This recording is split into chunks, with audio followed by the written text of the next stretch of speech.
want to tell you the secret of trout fishing in Heart Lake, Brampton. Since I put the video of my trout fishing in Heart Lake, some of you were asking me about what I used, what is the rig that I used, the baits, and all those things. So I decided to put a video together and tell you all the secrets, so well, everybody can catch trouts there in that lake. And believe me, I've seen lots of people who are going fishing there for years, and they were telling me they never caught a trout in that lake. So here is the key. I start with my setup, then I will take you through the different baits that I use, and after that we come to a conclusion that how easy it is to catch trout in that lake. So in the end I have hook number 4. You can go for smaller, but I'd rather go for 4 because at the end of the day it's much easier to release the fish off the hook. The hook is attached to a 4-pound line. I usually go for a 10 leader so that the fish will not see it. Around 5 to 6 inches above the hook I have a tiny weight, and I will explain you why I have this here later. But almost 1 foot of 4-pound test leader line, I have a swivel, and on the top of it I have my weight or my sinker. This sinker you can add 2 or 3 and make it quite heavy, but the secret is that I want it to be free. So when the line is under the water, when the fish bites it, I want the fish be able to swallow it and go with it. That's a whole setup. So I put all this setup together, I put my bait on the hook and cast it 30 to 35 yards and sit there and wait for the trout to bite. Now let's talk about the bait. Almost everybody that I've seen there, they're trying to catch trout using the power bait. I have nothing against it. I use power bait quite often, but it doesn't mean that just regular worm or our night crawlers, they don't work. They really work well. Now, which one works better? Let's get into it. So I have a cup of water and I have all kind of power baits here. I have this green one, I have this pink one, and I have these chunky ones that they have like, they're quite shiny, something like sprinkles on it. And I also have these yellow ones. Now, I also have this cup of water to tell you a little bit about these things. So I put a bit of this one, this green one, and I drop it in this cup of water. And also I get this one, the pink one, I get a bit of it, and I also drop it in the water.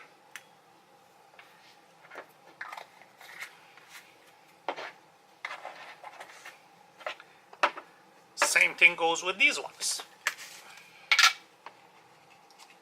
One of them, I drop it in the water, or this one.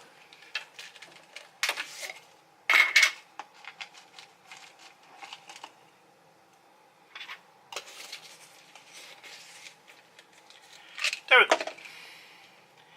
If you can see it now, from there, none of them sinks. So they all float.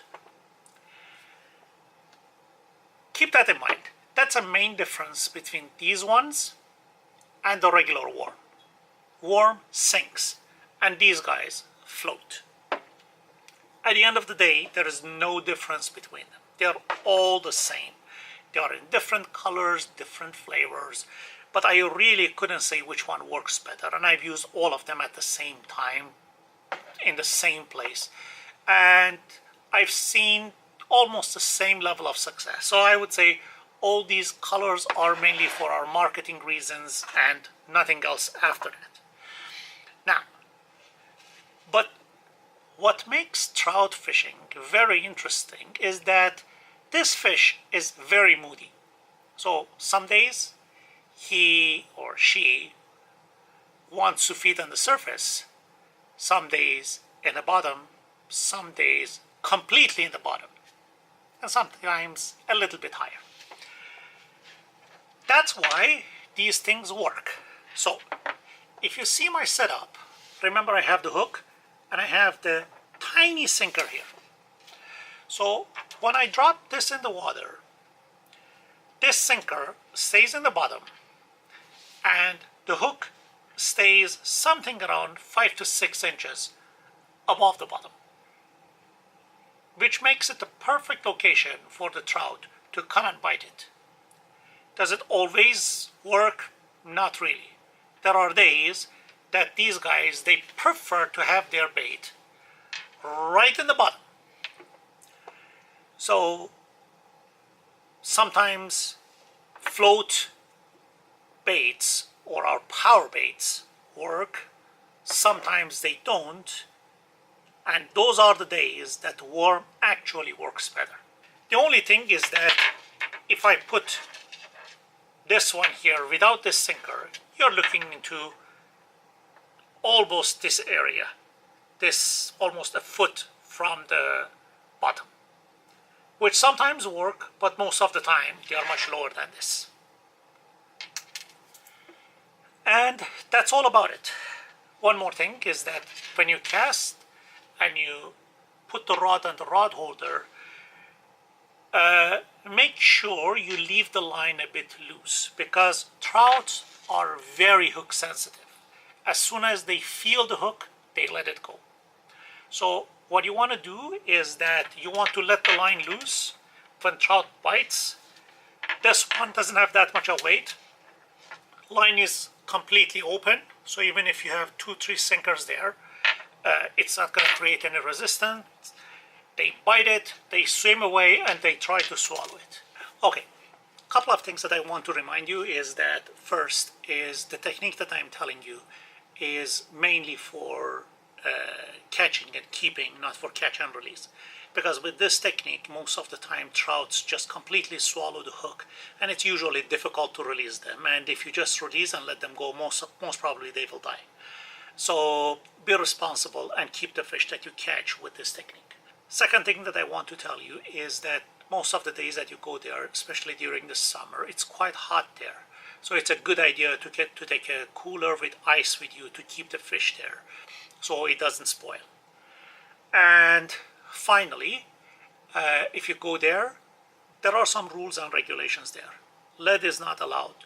Live bait, minnow is not allowed there. Even leeches are not allowed there. So the only thing that you can use is artificial bait and night crawler or worms. And nothing else is allowed there, so be a little bit careful. As I'm talking to you today, we are in August 2018. The limit for fish is 3, and it's not just 3 of each species. So if you're catching trout, bluegill, bullhead, or even bass, whatever you catch and keep, your limit is 3. So respect that limit, and just like any other place that you go fishing, be responsible and follow the regulations. It's conservation. It's not like regular fishing in the wild that you are following the Ontario fishing regulations. That's all about it, guys. I really hope you catch a lot of fish, and let me know about your success in the comments below. Now, if you want to see, or if you haven't seen already this technique in action, I just put the link right there, and just click on it, watch the video, and enjoy it. And if you're not already a subscriber, please click on that subscribe button so you won't miss the future videos. Thank you for watching.